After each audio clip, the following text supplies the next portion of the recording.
Move over butter boards. Today we're making a frosting board. You're not going to want to miss it.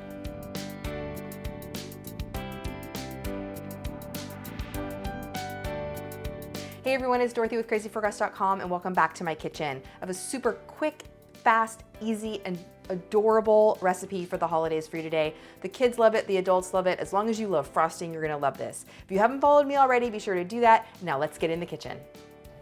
Now to start off the frosting board, I'm lining it with parchment paper. So I like to put a little bit of frosting on the back of the parchment paper that holds it down so it doesn't kind of fly up. I do this because if you just put your frosting directly on your wooden board, some of the oils, the butter from that butter, from the buttercream or from the canned frosting are gonna seep into that board, making it really hard to clean and possibly staining it. So I highly recommend lining your board with parchment paper.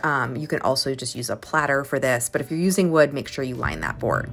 And then what I'm gonna do is I'm using a canned frosting today, but you can use my buttercream recipe. I'm gonna link that below. I'm dyeing this green. You can use grocery store food coloring or gel food coloring. Just stir that together. You wanna make it nice and green, just like a Christmas tree.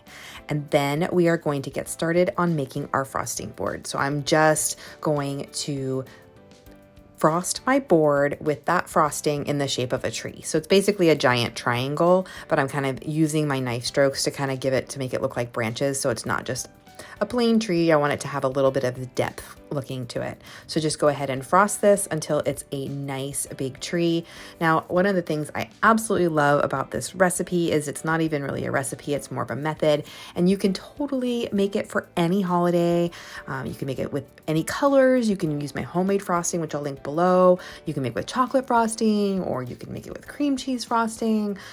Use a can of frosting like I am just for ease, but like it really would be great for any holiday, any occasion. This is great for kids. Now, everyone who says in the comments, oh my gosh, but what about double dippers? Remember, you put dip in bowls and people could double dip there, so it's not any different. Now, once you have that frosting all over your board in that shape of a Christmas tree, it's time to decorate the tree. So I am using a part of a little mini Snickers for the trunk, and then I'm going to use little mini M&Ms to represent the lights. So I'm just going to put those all over the tree. You could use large sprinkles too, or I've even seen sprinkles that look like light bulbs. You could totally use that.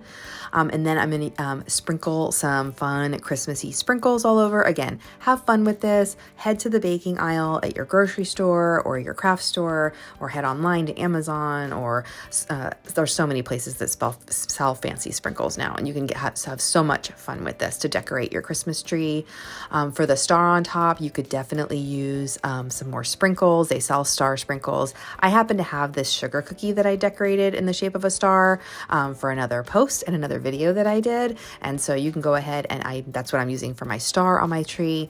And then I just made little mini chocolate chip cookies. These are semi-homemade. I use those refrigerated kind, cut them in half, and baked them so they're little mini cookies, but you can use homemade cookies, you could use pretzels or fruit or little mini brownies. Anything that you can imagine you can use for dippers for this recipe. Just gather them all over the board, and then it's time to dip. Leave me a comment, let me know what kind of board I should make next, and keep watching for even more desserts.